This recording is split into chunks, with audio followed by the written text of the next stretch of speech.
Dumbling is your Wink. Welcome to our show. I'm doing well because I'm having a wonderful day on this. Oops, I forgot something. On this.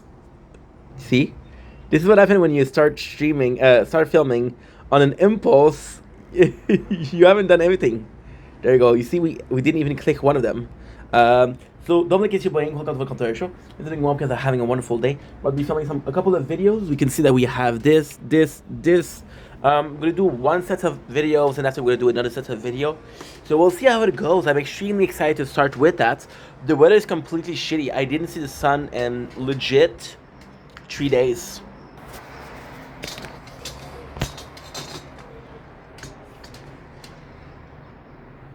Okay.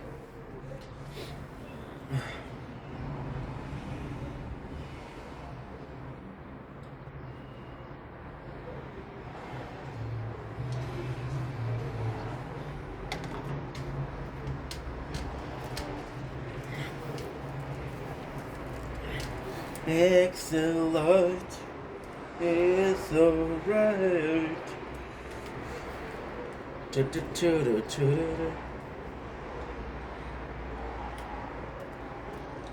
Good.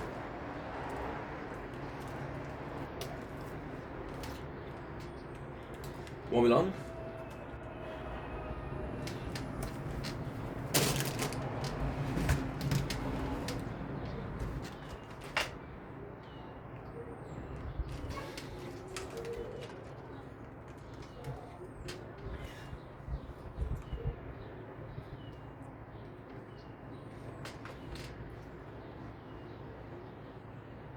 Salut, c'est Ton Chilling, j'espère que tu passes une belle journée. J'espère que tu vas bien en ce 20 mai 2025. Aujourd'hui, on fait une petite partie de vidéo. Là, je viens de voir quelque chose qui est assez terrible. Fait qu'on va voir comment ça va marcher. Mais c'est sûr que ça va être plus difficile. Mon ordi a pété hier parce qu'il n'y avait pas d'électricité. Aujourd'hui, on fait une petite dégustation. On fait des petits saucissons français. On parle de la région. On parle des saucissons de Lyonnais, des mini Lyonnais. Instant apéritif. La maison Fayard, on a goûté les maisons Fayard hier. Ils étaient délicieuses. Délicieuses. Mais vraiment bonnes. Fait que j'étais content de goûter à ceux-là. On va voir qu'est-ce qu'il y en est. On va voir qu'est-ce qu'il en donne. J'ai goûté la maison de Fayard, puis j'ai goûté la maison de Savoie. La maison de Savoie est un petit peu meilleure, mais pas de beaucoup. D'habitude, j'ai un couteau proche de moi, j'ai pas de couteau.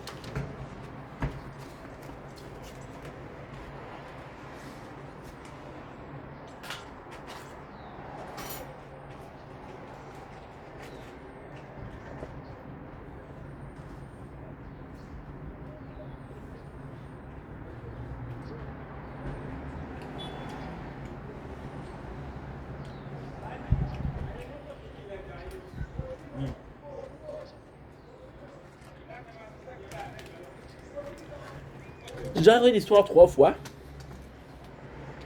Mais on va rajouter à ça. Qu'est-ce qu'on a goûté? On a goûté Savoie normale, Savoie courbée, Fayard en boule. J'avais un de mes patrons. C'est une boulangerie. Le patron, lui, il était français de France. Un patron terrible, avec une connaissance culinaire incroyable. Puis c'est une boulangerie, mais on a des produits de qualité. On parle de vraiment bon fromage, de vraiment bonnes saucisses, de l'huile de trèfle, qui était de ma foi divine. Puis souvent, qu'est-ce que lui faisait? Parce que le produit était, il était proche de porte date. J'ai mis une veste, c'était froid dehors. Ça prend juste plutôt de la journée. Puis lui, qu'est-ce qu'il faisait? C'est qu'il disait, bon, ben regardez, ces produits-là, on va les perdre bientôt. C'est que si vous les voulez, c'est à vous. Fait que c'est là que j'ai commencé à goûter des saucissons comme ça. On a des bons saucissons au Québec, mais rien comme ça. Pourquoi? C'est vraiment des saucissons traditionnels. C'est vraiment des saucissons d'une certaine date, d'une certaine époque. On fait plus ça. Comme, admettons ici. C'est quoi la date? Il est possible de Savoie depuis 1930. Fait que vraiment, puis c'est un art qui s'est quand même un peu perdu. Fait que oui, les saucissons sont très bons. Il y a beaucoup de saucissons qui sont incroyables. On parle de Calbessa, on parle de De beaucoup en fait. Je sais même pas où commencer tellement qu'il y en a. Fait qu'aujourd'hui, je voulais goûter à ça. Parce que j'allais acheter une coupe. J'ai acheté encore une fois les trois que j'ai planifiés plus tôt. On voulait goûter. Maintenant, les mini lyonnais, qu'est-ce que j'aime beaucoup ici, c'est que Maison de Savoie, c'est vraiment la compagnie. La Maison Fayard, après, c'est ça. Les mini lyonnais, c'est les premiers qu'on a une espèce de. On a une espèce de classification. On a la saucisse en tant que tel, le saucisson, qui est petit. Fait que ça en fait plusieurs. Tu te fais un sandwich. Un peu de beurre, c'est tout. L'odeur, juste l'odeur est incroyable. Mais vraiment incroyable. La petite poudre, j'hésite encore si c'est de la farine ou du sel. Maison lyonnais. On va. Mmh. C'est vraiment bon. Mais vraiment bon. Mmh. Wow. C'est divin.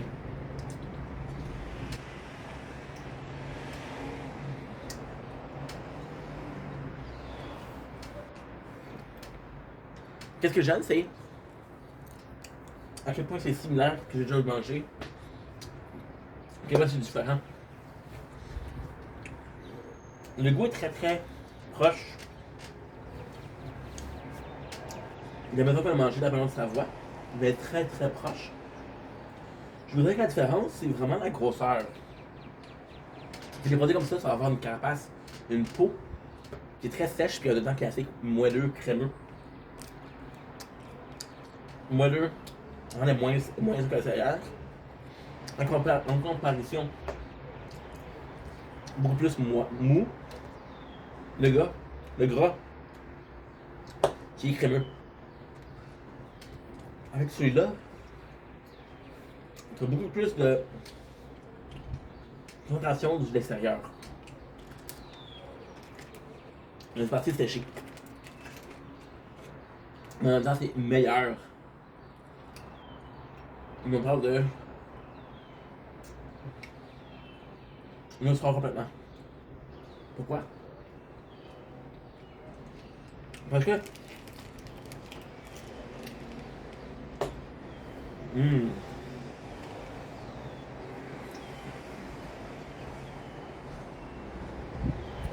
Il y a une belle harmonie entre les deux textures. Il me reste 50-50. Mmh.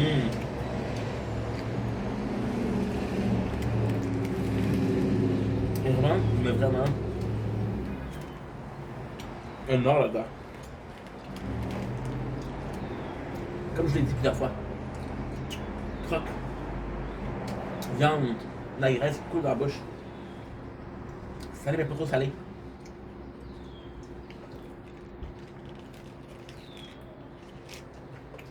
Le cas c'est meilleur. Mmh. Le cas était délicieux. Mais celle-là met vraiment beaucoup. Incroyable. Mais vraiment. Mmh. Mmh. Mmh. Mmh. Mmh. C'est la folie.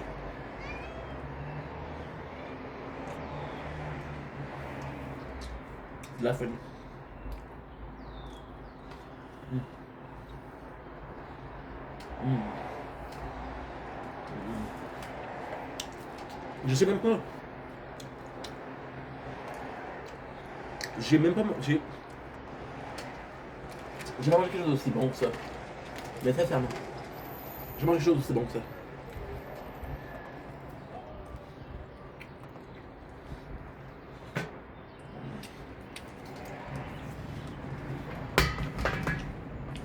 Mmh.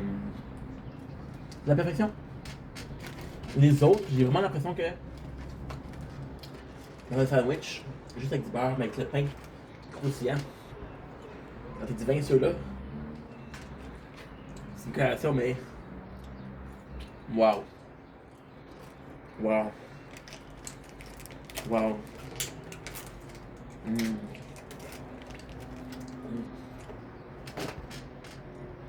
J'en reviens pas. On va aussi pouvoir dire que on a pas dit comme ça au Québec. Je sais pas. Mm. Vous voulez que je vais finir ça? Wow. Wow. Mm. Mm.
Dominic, it's your boy Ink. Welcome to our show. Let me just skip this ad. Hope you guys are doing well because I'm having a wonderful day, morning, evening, whatever you want to call it.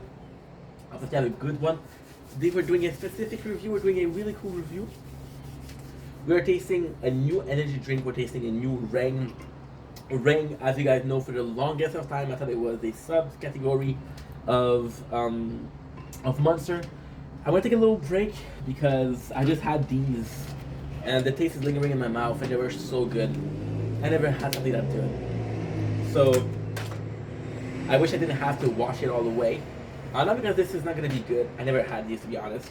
But still. So with Rang, which is really cool, is not that you know that it's its own company.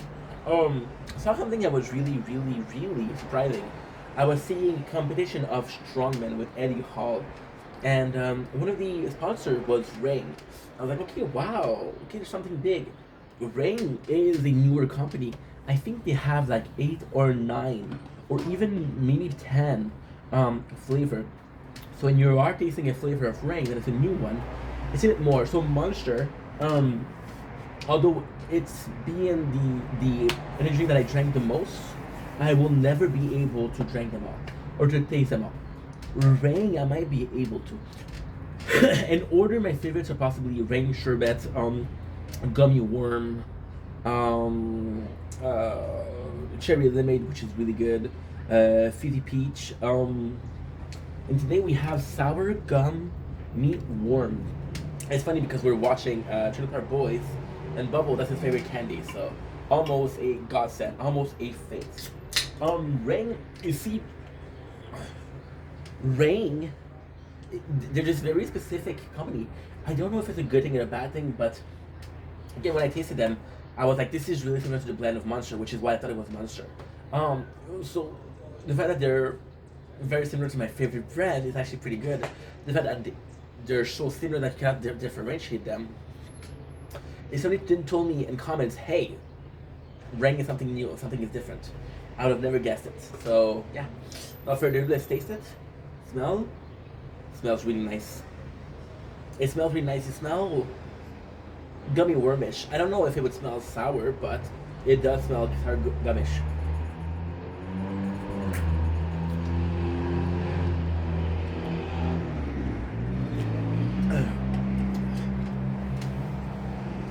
Holy explosion of flavor. Today it's really cold outside, so usually when there's a warm weather, a cold drink is very soothing. But with this one, sorry, I'm having so many things playing in the background. I don't even know I don't even know where it is. Policy DSB. Okay, good. So for example, right now we're having a video playing in the background, but um there's six things that are playing at the same time. I don't know where it is. Anyway. Policy D. Is that it? There you go. Found you. I found you. Okay, perfect. So, like I was saying, when it's really warm outside, something that's cold is really refreshing, and you tend to give a bit more point because of the general feeling to it. Now that it's cold outside and you don't really need the cold, it's like it doesn't feel as good. It's still really delicious. I gotta say, I gotta give point out here for the flavor. The flavor is mesmerizing. The blend is already sour, so although I would prefer something that's a bit more sweet, a bit more salty. I had a salty ice cream yesterday, it was delicious. It's a bit more salty. To have a little bit of an harmony. The sour on sour, because it is sour gummy worm, is really nice. Oh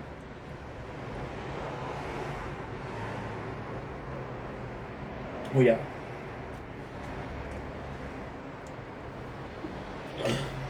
There's some joy points. There's a bit of negativity. And negativity, why is I'm tasting out the sour, but it takes so much place that I'm not really tasting the gummy worm flavor. Now, because I know it's gummy worm, my brain can reproduce the effect of having gummy worm in my mouth. I can be like, yeah, I know how it's supposed to feel, so I can recreate that feeling. But I'm tasting a lot more sour. And it's sweet. It is not too sour, but it's really sour in a sense of where it's not aggressive. If I had to pinpoint the feeling in the simplest of ways, I would possibly say something that is plain spicy, flavorful versus spicy.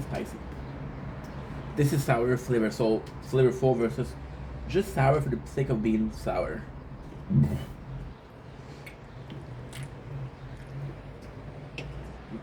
Again, really nice. It's weird. I really like it, but again, it feels like I'm missing a oomph.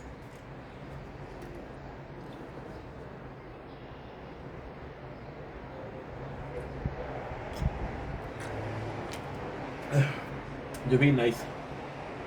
I want to shout out to the design team because in my mind, sour gummy worms are pink and blue. So the fact that they did this here is actually quite nice. So great drink, great taste. Would have preferred a more gummy worm flavor. It didn't happen. It's a big deal. I'm not gonna complain. I'm not gonna complain hours upon hours upon hours upon hours. With it is what it is. It is what it is. It is what it is. Flavor profile is really nice. I would buy this again for sure. Would buy this again 100%. Really refreshing too. The flavor in itself. See, it's insane because I was saying that it was more so Monster, but this one I'm getting kind of a Celsius vibe from it. I think that's Rain problem. I think they don't have this identity. They're really new, right? So to finish on a positive note, to finish this on a high note, I think it's a really good drink. I would buy this again. I would recommend it. Now, if I was, because I saw the Wolf of Wall Street, if I had to sell you with one sentence, I would say this is something that you'll like, whether you like sour or not. It's really approachable. And this is nice. Anyway, love you guys. Take it easy. Nice.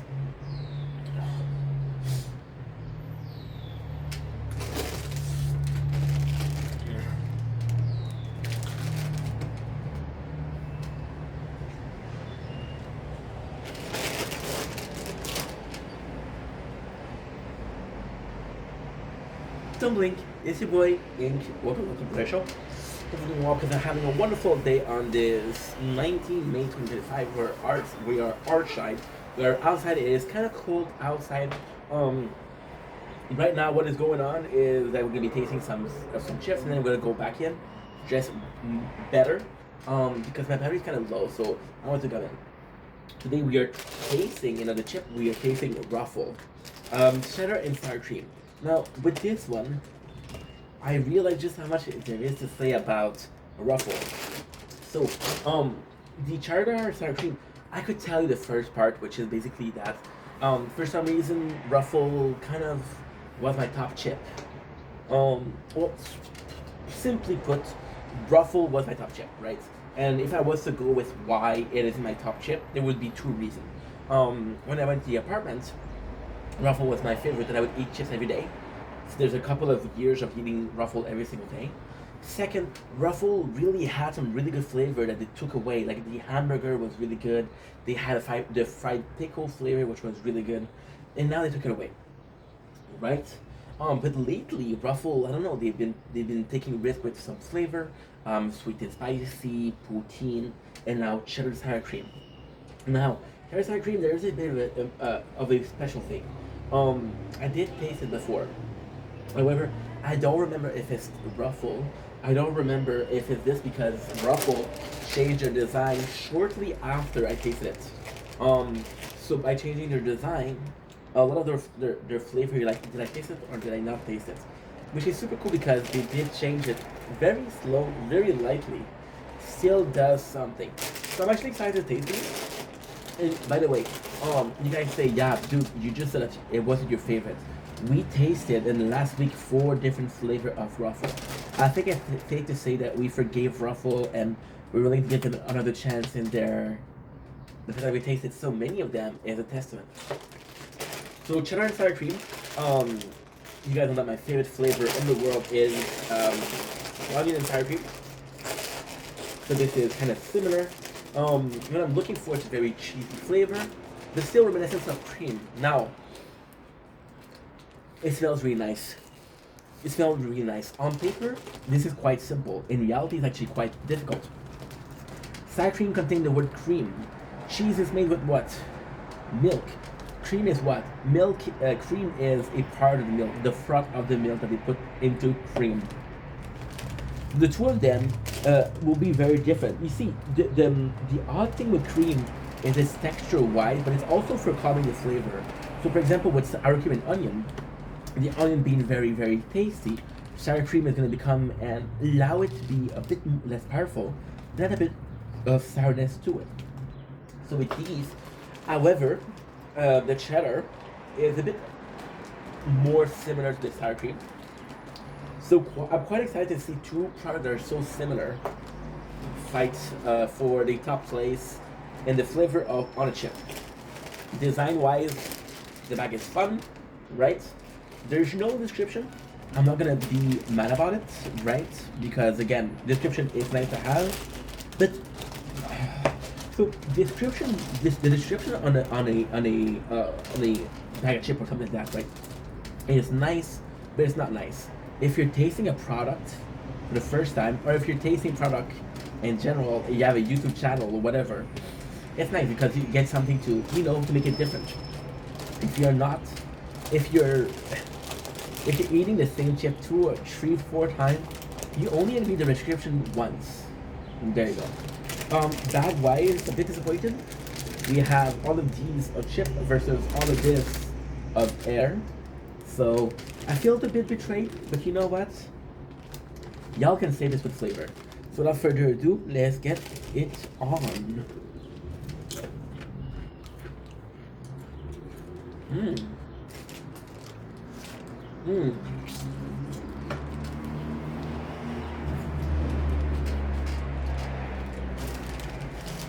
I'm not sure about these.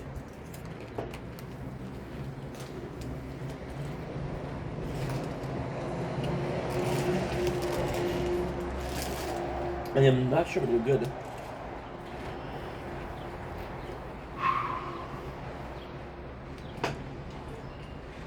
Wow. Very nice. I think I know what I did there.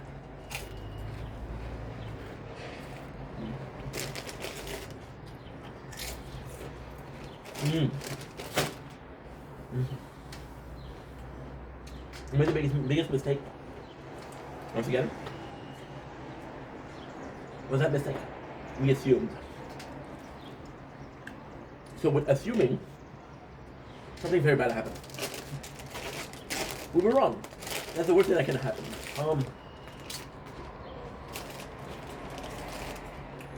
The ruffled chip. How do the potato?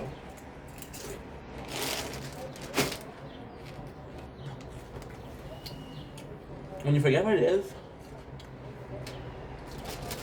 it doesn't taste great. Sorry. When you're used to it, it doesn't taste great. When you rediscover it, and then because it's crunchy, very thin, very crispy, I think I would prefer a more potato-y chip. It does the job.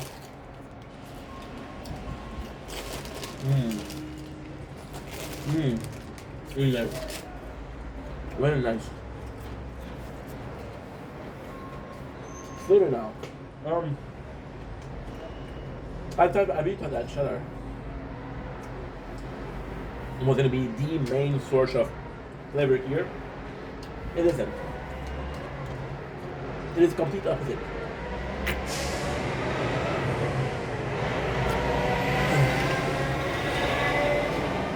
So the sour cream is like a brick, and the cheddar cum alleviates the taste. So very strong, very potent. The sour cream. However, it works. Why? It's almost as if your chip was dipped in sour cream, and then when like holy shit, the sour creamy. There's a little bit of taste of the cheddar. The reason why I'm not sure about this one is I don't think that sour cream is the nicest of flavor for a chip or in general. I don't think that. That being said,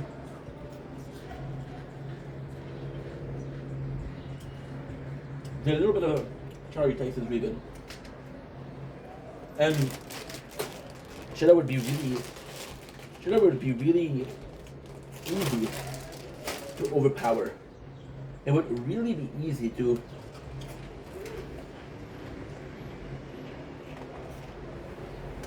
say what taste is cheddar. So I think this is actually quite nice. That's pretty much it. They're good, not great. You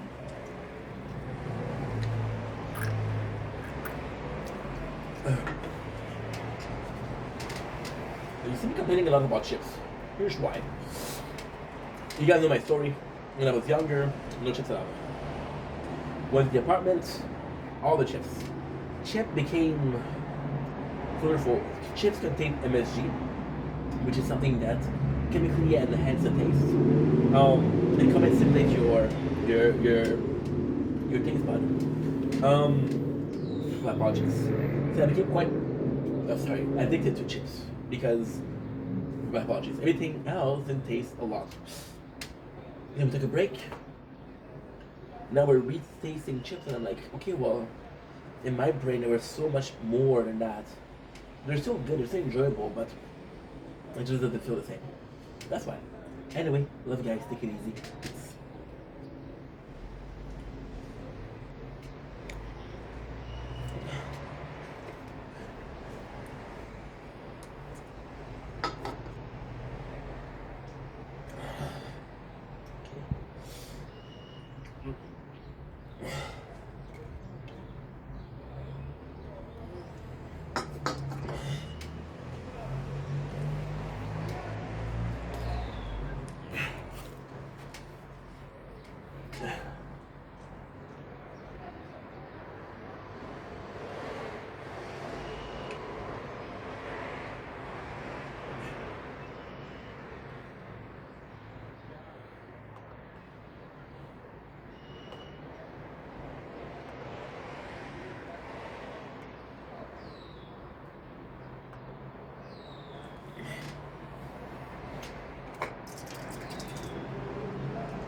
Don't think it's you playing. Welcome to our show. Guess I'm doing well because I'm having a wonderful day on this 20th May 2025. Today we're doing a review of season 3 of Trailer Park Boys. Shout out to my Canadian, shout out to my fellow Canadian, shout out to Barry Butter, one of my good friends, a sort of grandpa-ish figure, who's also a big fan of Trailer Park Boys. So shout out to Barry Butters on YouTube. Today we're reviewing season 3. Now, as we usually do with Trailer Park Boys, I'm gonna give you my general, opinion about the series, the season. We're gonna go in and out, and it's gonna be fun. It's gonna be fun. Season 3, however, I always remember it to be very good. However, to be completely honest, season 2 felt better. So now what exactly is going on is we're binge watching Trailer Park Boys. So usually what we do is we're doing a review per episode. Now we're doing a review per season. So there's a more global aspect of it. Season 3 had great moments, don't get me wrong. Season 2 and as a group, as a one unit, felt a lot better. And I think this is the part that I want to focus on. So now let's start with the first episode with Kiss of Freedom. So the boys they go out of jail, they have a lot of cash. Right away you see this disparity of Julian wanting to invest it and Ricky wanting to spend it. Now, technically speaking, it's kind of crazy because even though it's a mockumentary, it makes sense. Ricky never had money, so when he has money, doesn't know what to do with it. And Julian, who usually doesn't like to invest, start to invest. Sorry, Julian, who usually used to invest, he started to invest. Which is basically people that are or used to money or not used to money.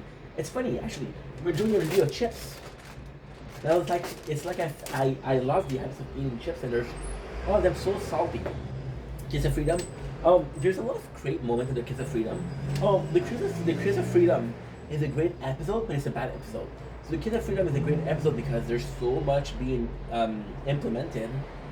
But it's a bad episode because this is an episode that you would put anywhere else in the season. Episode number 2, episode number 3, and it wouldn't work. So, for example, they come out, they have a lot of new things. I love that they have the Bubble go-kart.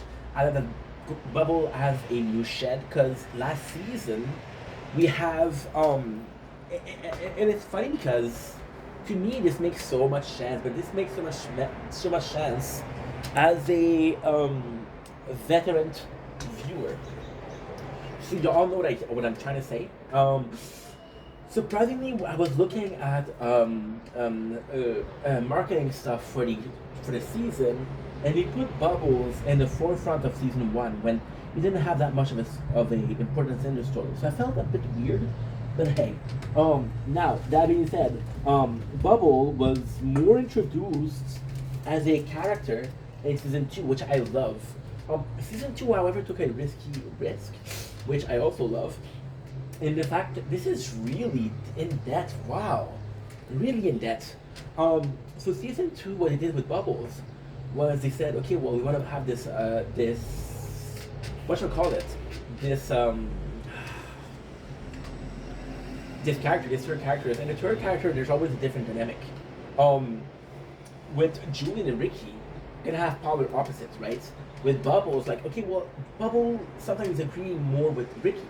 There's a lot of moments in season 2 where Bubble is applauding what Ricky does, the road Ricky takes.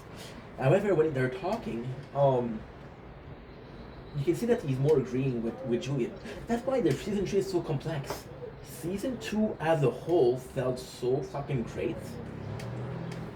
But season 3 has some golden nuggets in there. Like a Kiss of Freedom.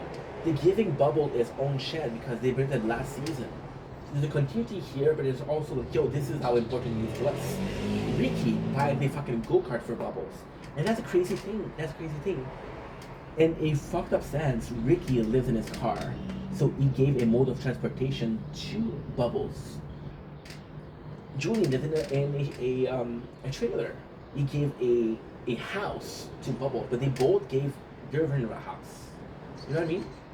So Kiss of Freedom The really good thing about the Kiss of Freedom is again is Ricky is treating the park, and you can see the park is so not it's so used to Ricky and Julian that when they fight, there's nobody really talks about it. Julian's trying to. I have to applaud that. Julian invested in the park. So, for example, he gives ice cream bicycle to Corey and Trevor.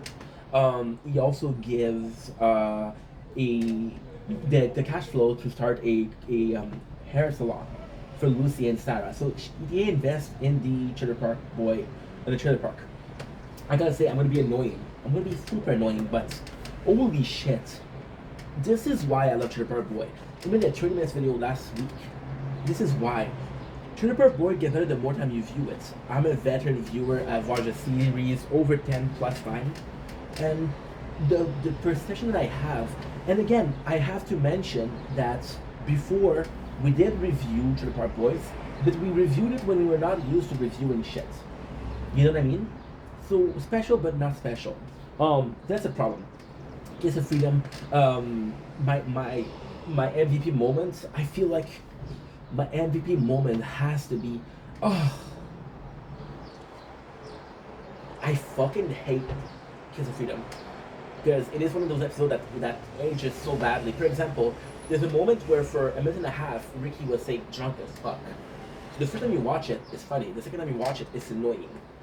There's so many good moments. For example, he's supposed to give the money to Leahy, and it's funny because Leahy says, "I want a collateral," and he said, "I'll kiss your ass."